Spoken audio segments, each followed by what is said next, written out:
নমস্কার বন্ধুরা, আজকে আমি এক্সপ্লেন করব নিউলি রিলিজড হওয়া মুভি ফ্যামিলি স্টার, যেটাতে বিজয় দেবরকোন্ডা ও মৃণাল ঠাকুরকে দেখতে পাবো লিড ক্যারেক্টার। এটা ফ্যান্টাস্টিক ফ্যামিলি টাইপ মুভি, যেটা আপনাদের অবশ্যই ভালো লাগবে। তো চলো আজকের গল্প শুরু করা যাক। মুভি শুরুতেই এক বাড়িতে একটি ইন্দু নামের মেয়ের বিয়ের আয়োজন চলছিল। তো ইন্দুকে মন খারাপ দেখে একটি লেডি মজা করে বলে, এমন কি পরীক্ষায় ফেল করেছো যে আজকের দিনেও মন খারাপ? ইন্দু বলে যে জীবনের পরীক্ষায়। তখন ইন্দু তার কাহিনী বলতে শুরু করে দেয় আর মুভি ফার্স্টে চলে যায়, যেখানে দেখানো হয় যে গোবর্ধন নামের একটা ছেলে, যে একটা মধ্যবিত্ত পরিবার থেকে বিলং করে, সে বাড়ির ছোট ছেলে হয়েও নিজের বাড়ির সব দায়িত্ব নিয়েছে। তার দুজন বড় ভাই আছে। এক ভাই মদের নেশায় সারাদিন ডুবে থাকে, আর এক ভাই বিজনেস করতে চায় কিন্তু ফেল হয়ে যায়।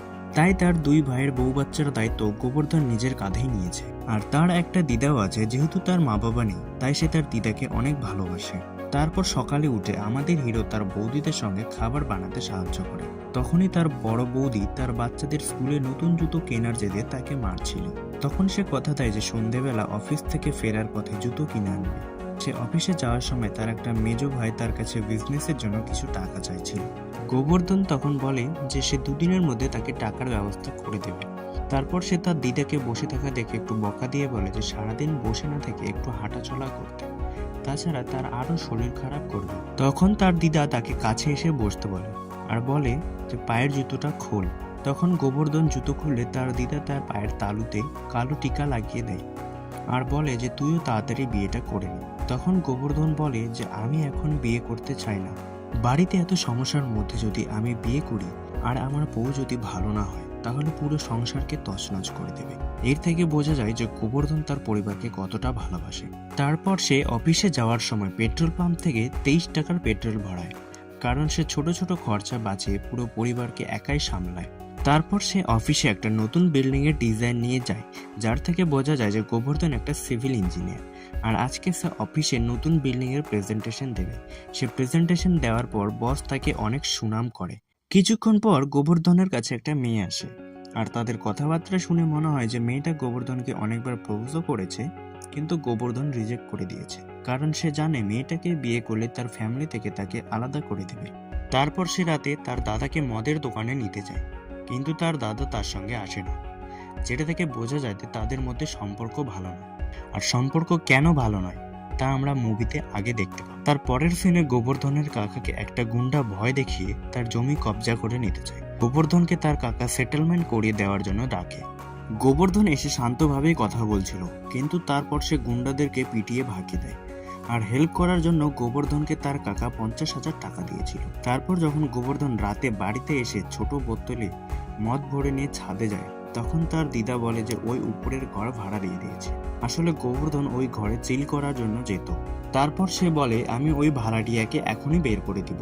এ বলে সে উপরে গিয়ে দেখে যে সেই ভাড়াটিয়া একটা সুন্দর মেয়ে, যাকে দেখে গোবর্ধন পুরো ফিদা হয়ে যায়। আর মেয়েটি তার নাম ইন্দু বলে পরিচয় দেয়। আর মেয়েটি তাকে বলে আমি শুনেছি আপনি নাকি পুরো পরিবারের দায়িত্ব একাই চালান। গোবর্ধন তার সুনাম শুনে সে ঘর থেকে তার পরে থাকা জামা কাপড়গুলো নিয়ে লজ্জায় নিচে চলে আসে। এরপর গোবর্ধন তার বন্ধুর কাছে আসে, আর তার বন্ধু বলে যে সে ওই মেয়েটাকে তার কাছে পাঠিয়েছে, কারণ মেয়েটা এই কলোনিতেই একটা রুম চাইছিল। তারপর সিন ফ্ল্যাশব্যাকে যায়, আর তার বন্ধু মেয়েটাকে বলে যে একটা রুম তো আছে, কিন্তু ওই ফ্যামিলির সঙ্গে তোমার প্রবলেম হবে, যেটাতে ইন্দু বলে যে যে কোনো একটা সিঙ্গেল রুম হলেই চলবে। তারপর তার বন্ধু গোবর্ধনকে বলে যে আমার তো মনে হয় ওই মেয়েটি তোর উপরে নজর রাখছে, কারণ এই কলোনিতে আরো অনেক থাকার রুম আছে, কিন্তু ওই তো তোর বাড়িতে থাকার জন্যই রাজি হয়ে গেল। এরপর ইন্দু একদিন কলেজ যাচ্ছিল, তখন ইন্দু গোবর্ধনকে দেখে বলে যে আমাকে কলেজে রেখে আসবে একটু, যেটাতে গোবর্ধন বলে যে 1 লিটার পেট্রোল ভরে দিলে রেখে আসবো। তারপর তারা পেট্রোল পাম্পে গিয়ে পেট্রোল ভরায়। তারপর পেট্রোল পাম্পের একটি ছেলে তাকে মজা করে বলে যে স্যার আপনি তো আমাদের জন্য মোটিভেশন, এত গরিবিতেও নিজের গার্লফ্রেন্ড মেনটেন করছেন। গোবর্ধন রেগে গিয়ে বলে চুপচাপ পেট্রোল ভরা, বেশি কথা বলিস না। তারপরে ইন্দুকে গোবর্ধন কলেজে ছেড়ে দেয়। তারপর ইন্দু গোবর্ধনকে বলে কলেজ 5টার দিকে ছুটি হবে। তারপর গোবর্ধন বুঝতে পারে যে ইন্দু তাকে পছন্দ করে। তারপর আবার গোবর্ধন 5টার দিকে কলেজের গেটের সামনে ওয়েট করে।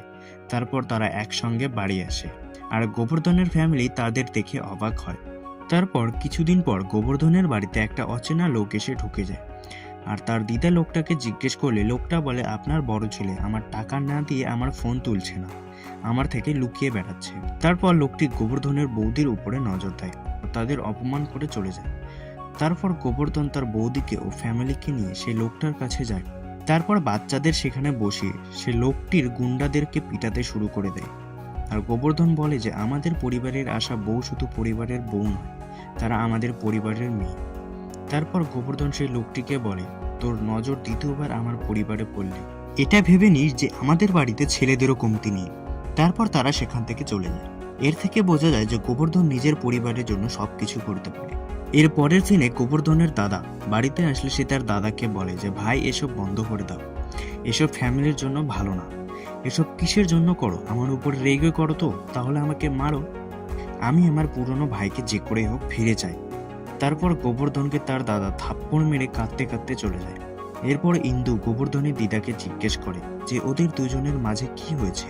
তারপর তার দিদা বলে যে আমরা তো মানুষই, সঙ্গে থাকা সব হাসি মজা সুখ ভুলতে পারি, কিন্তু কারো দুঃখ দেওয়া মুহূর্তকে কখনোই ভুলতে পারি না। তারপর সিন ফ্ল্যাশব্যাকে যায় আর গোবর্ধনের ভাই সিভিল সার্ভিসের ইন্টারভিউ দিয়ে বাড়ি আসে, কিন্তু সে এবারও ফেল হয়ে যায়। সেটাতে গোবর্ধন তার বড় ভাইকে অপমান করে ও বলে যে দায়িত্ববোধ নেই আপনার মধ্যে, বউ আছে, বাচ্চা আছে, এবার তো কিছু করো।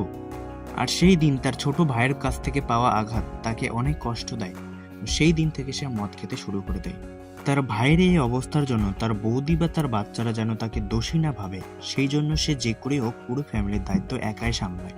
তারপর সকালবেলা গোবর্ধন ছাদে বসেছিল, তখন ইন্দু এসে তাকে বোঝায় ও তার মন ভালো করার চেষ্টা করে।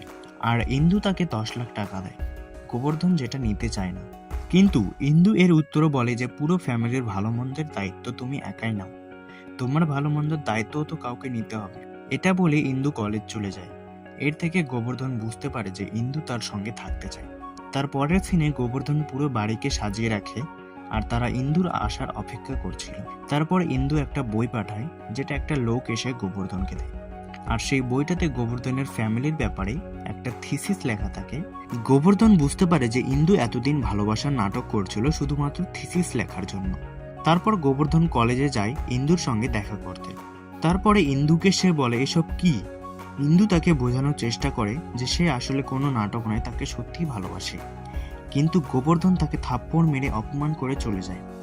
তার পরের সিনে গোবর্ধন একটা বড় কোম্পানির মালিকের সঙ্গে দেখা করতে যায় আর গোবর্ধন তাকে বলে স্যার আপনি আমাকে চিনতে পেরেছেন। লোকটি বলে আমি তোমাকে কি করে ভুলতে পারি, কলেজে তোমার ট্যালেন্টকে আমার ভালো লাগছিল আর আমি তোমাকে জব অফারও করেছিলাম ভালো স্যালারির সঙ্গে, আর কোম্পানির শেয়ারও তোমাকে দিতে চেয়েছিলাম। গোবর্ধন তাকে রিকোয়েস্ট করে বলে যে স্যার আর একবার আমাকে সুযোগ দিন, আপনি যা বলবেন আমি তাই করব। তারপর তাকে কোম্পানিতে নেয় ও গোবর্ধন অ্যাডভান্স 2 বছরের স্যালারি অ্যাডভান্স চায়। তার পরের সিনে গোবর্ধন তার পুরনো ফোন ভেঙে আইফোন কেনে ও দামি বাইকও কেনে আর তার দিদা ও 2 বৌদির জন্য গলার হার কেনে। আর এসব ইন্দুকে ভিডিও কলে দেখায়, কারণ থিসিসে লেখা ওয়ার্ডগুলোকে সে রিয়েলিটিতে বদলাতে চায়। ইন্দু তাকে ভিডিও কলে বোঝানোর চেষ্টা করে কিন্তু সে কিছুতেই বুঝতে চায় না। তারপর সে অফিসের বসের কেবিনে এসে দেখে যে ইন্দু সেখানে বসেছিল আর বস বলে যে এই আমার মেয়ে ইন্দু আর এই কোম্পানির সিইও হয়। সেটা শুনে গোবর্ধনের পায়ের নিচের মাটি সরে যায়। এরপর সে রাতের বেলা তার বন্ধুদের বলে যে আমি ইন্দুর সঙ্গে কাজ করতে পারবো না। তখনই তার অফিস থেকে ফোন আসে যে তাকে ইউএস প্রজেক্টের জন্য যেতে হবে আর গোবর্ধন খুশি হয় যে তাকে ইন্দুর আর মুখ দেখতে হবে না। কিন্তু পরের দিন এয়ারপোর্টে এসে দেখে ইন্দুও তার সঙ্গে ইউএস যাচ্ছে। তারপর কোম্পানির লোককে ফোন করে বলে যে ইন্দু কেন তাদের সঙ্গে যাচ্ছে। লোকটি বলে যে সেই এই প্রজেক্টের হেড আর সিইও। গোবর্ধন বলে ঠিক আছে, কিন্তু আমাদের সিট আলাদা হওয়া চাই। লোকটি বলে আলাদা তো হবে, কারণ তুমি ইকোনমি ক্লাসে যাচ্ছ আর সে বিজনেস ক্লাসে যাচ্ছে। এটা শুনে গোবর্ধন রেগে গিয়ে বলে আমারও বিজনেস ক্লাসের সিট চাই। তারপর লোকটি ম্যানেজ করে সিট দিয়ে দেয়। তারপর তারা ইউএস পৌঁছেও যায়, যেখানে ইন্দুকে লাক্সারি গাড়িতে নিয়ে যায়। তখনই গোবর্ধন ওই গাড়িতে বসতে যায়, তখনই সমর্থ নামের একটি ছেলে এসে তাকে আটকিয়ে বলে এটা মালিকদের জন্য, এমপ্লয়িদের গাড়ি তো ওটা। তারপর তারা একটা ছোট হোটেলে যায়। গোবর্ধন জিজ্ঞেস করে ইন্দু কোথায় থাকবে। সমর্থ বলে যে উনি তো একটা বড় একটি বাংলায় থাকবেন। তার পরের দিন তারা নতুন অফিসে যায় যেখানে তারা কাজ শুরু করবে। তখন গোবর্ধন সেখানেই স্নান করে। তাকে দেখে জিজ্ঞেস করলে সে বলে তার হোটেলের বাথরুম নাকি অনেক নোংরা, তাই সে এখানেই স্নান করবে। তার পরের দিন তারা অফিসে আসলে দেখে যে গোবর্ধন সেখানেই শুয়ে আছে। জিজ্ঞেস করলে বলে যে আমার ওখানে ঘুম ধরে না, তাই সে এখানে শুয়ে আছে। এটা দেখে ইন্দু অনেক রেগে যায় কিন্তু কিছু বলে না। তারপরেও এইভাবে সেখানে কাজ চলতে শুরু করে। তারপর কয়েকদিন পর দেখানো হয় যে গোবর্ধন সব বিদেশিদেরও তার মতো বানিয়ে দিয়েছে। অফিসে এসব দেখে সমর্থ ইন্দুকে বলে যে এর কিছু একটা ব্যবস্থা করতে হবে ম্যাম, তাছাড়া অফিসকে পুরো মাছের বাজার বানিয়ে দেবে। তারপর একদিন একটি ছেলে এসে ইন্দুকে প্রজেক্টের ব্যাপারে জিজ্ঞেস করে। তার ফাঁকে ছেলেটি ইন্দুর ভিডিও বানিয়ে নেয়। তারপর ছেলেটি যখন যাচ্ছিল তখন তার সামনে গোবর্ধন চলে আসে, যে কিনা ছেলেটিকে মারতে শুরু করে দেয়। ছেলেটি জিজ্ঞেস করে যে মারছিস কেন? তখন গোবর্ধন বলে যে এই ভিডিওটি কেন বানিয়েছিস? তখন ইন্দু ভাবে যে বাহ, এ তো আমার জন্যই এসব করছে। আসলে গোবর্ধন ইন্দুর ভিডিওটিতে রেকর্ড হয়েছে, তাই তাকে মারছে। তারপর রাতের বেলা যখন স্যালারির মেসেজ আসে, তখন তার অর্ধেক স্যালারি দেখে অফিসে ফোন করে। তখন তাকে বলা হয় যে সে বিজনেস ক্লাসে করে এসেছে, তাই তার স্যালারি থেকে টাকা কাটা হয়েছে। এটা শুনে তো গোবর্ধন অবাক হয়ে যায়, কারণ তার বাচ্চার স্কুলের ফিস ও তার বাইকের ইএমআই দিতে হবে। তারপর সে সমর্থ থেকে টাকা ধার চায়, কিন্তু সমর্থ বলে যে আমার কাছে টাকা নেই। তারপর সে সমর্থকে জিজ্ঞেস করে যে পার্ট টাইম কি কোনো কাজ আছে। তারপর সমর্থ গোবর্ধনকে প্রস্টিটিউটদের কাছে নিয়ে যায় ও তাদের কাছে টাকাও নিয়ে নেয়, আর তারপর তাকে সেই মেয়েরা ঘিরে ধরে। তখনই গোবর্ধন নিজেকে বাঁচাতে ওখানেই থাকা ইন্দুর কাছে গিয়ে বলে আমি এর বয়ফ্রেন্ড হই। তখন ইন্দু তাকে বাঁচানোর জন্য বলে যে হ্যাঁ, এ আমার বয়ফ্রেন্ড হয়। তারপর ইন্দু তাকে বলে যে কোম্পানির নাম খারাপ করো না এইভাবে। রুমে গিয়ে গোবর্ধনের কাছে তার ভাইয়ের কল আসে আর বলে যে এই 3 লাখ টাকা কি তুই পাঠিয়েছিস? তখন গোবর্ধন বুঝতে পারে যে সেই টাকাগুলো ইন্দু পাঠিয়েছে। তখন সমর্থ বলে যে ম্যাম বলেছে তোমার যেন কোনো টাকার সমস্যা না হয়, তাছাড়া তুমি ঠিক করে কাজ করতে পারবে না। তখন গোবর্ধন ইন্দুর রুমে এসে তাকে থ্যাংক ইউ বলে। তখন ইন্দু মনে মনে ভাবে যে যাই হোক, কথা তো বললো। এটা ভেবে ইন্দুও হ্যাপি হয়ে যায়। এরপর তারা একসাথে কাজও করে ও তাদের মধ্যে আবার ধীরে ধীরে মেলামেশা শুরু হয়। তাছাড়াও আমরা দেখতে পাই যে ইন্দু এখনো গোবর্ধনকে অনেক ভালোবাসে, আর গোবর্ধনও তার ফ্যামিলির সঙ্গে ইন্দুর কথা বলে। তারপর কিছুদিন পর প্রজেক্টের কাজ শেষ হলে ইন্দুর বাবা আসে প্রজেক্ট লঞ্চ করার জন্য, আর সব ক্রেডিট ইন্দুকে দিয়ে দেয়, যেটাতে সব থেকে বেশি খাটনি করেছে গোবর্ধনই। কিন্তু এতে গোবর্ধন কিছু বলে না। তারপর আবার মুভির সিন পাস্টে নিয়ে যায়, আর সেখানে একটা লেডি জিজ্ঞেস করে সব তো ঠিক হয়ে গেল, তাহলে প্রবলেম কোথায় হলো? তারপর সিন ফ্ল্যাশব্যাকে গেল, যেখানে ইন্দু আর গোবর্ধন একটা ওয়েডিংয়ে যায়, যেখানে গোবর্ধনকে একটা লেডি জিজ্ঞেস করে যে তুমি ওই মেয়েটাকে ভালোবাসো তাই না? গোবর্ধন বলে ভালোবাসতাম, কিন্তু একবার ধোঁকা খাওয়া মানুষদের আমি দ্বিতীয়বার ভালোবাসি না। এই সব কিছু ইন্দু পিছন থেকে শুনে নেয়। এতক্ষণ এটাই ভাবছিল যে গোবর্ধন তাকে ক্ষমা করে দিয়েছে, প্রেম আবার শুরু হয়েছে। পর থেকে ইন্দু আপসেট হয়ে যায় আর গোবর্ধনের কাছ থেকে নিজেকে দূরে সরিয়ে নেয়। গোবর্ধন ইন্দুর থেকে জিজ্ঞেস করে নেয় যে তুমি আমার থেকে দূরে কেন যাচ্ছ? তখন ইন্দু বলে যে তোমার প্রতি আমার ভালোবাসা কখনোই মিথ্যে ছিল না। ইন্দু তার মনের কথা বলে চলে যায়। তারপর তারা নিজের নিজের বাড়িতে ইন্ডিয়াতে চলে আসে। তারপর গোবর্ধন তার বসের সঙ্গে দেখা করতে আসে ও তাকে থ্যাংক ইউ বলে তাকে ভরসা করার জন্য। গোবর্ধন যেতেই নেয়, তখন তার বস বলে যে আমি তোমার আর ইন্দুর ব্যাপারে সব জানি, যে সে তোমার উপরে বই লিখেছে আর তুমি তার উপরে রেগে গেছিলে। ওই বইটায় ইন্দু তোমার ব্যাপারে অনেক ভালো ভালো জিনিসই লিখেছে, যে তুমি শুধু একটা মিডল ক্লাস ফ্যামিলির ছেলে নও, তুমি একজন সুপার হিরো যে নিজের ফ্যামিলির অনেক খেয়াল রাখে। আজকালকার ছেলেরা যেখানে দায়িত্ববোধ কি সেটাই জানে না, সেখানে তুমি পুরো ফ্যামিলির দায়িত্ব একাই নিয়েছো। নিজের ফিউচারের থেকে বেশি নিজের ফ্যামিলির কথা বেশি ভাবো। একটা মেয়েকে এর থেকে আর বেশি কি চাই? তারপর গোবর্ধন সবকিছু বুঝতে পারে।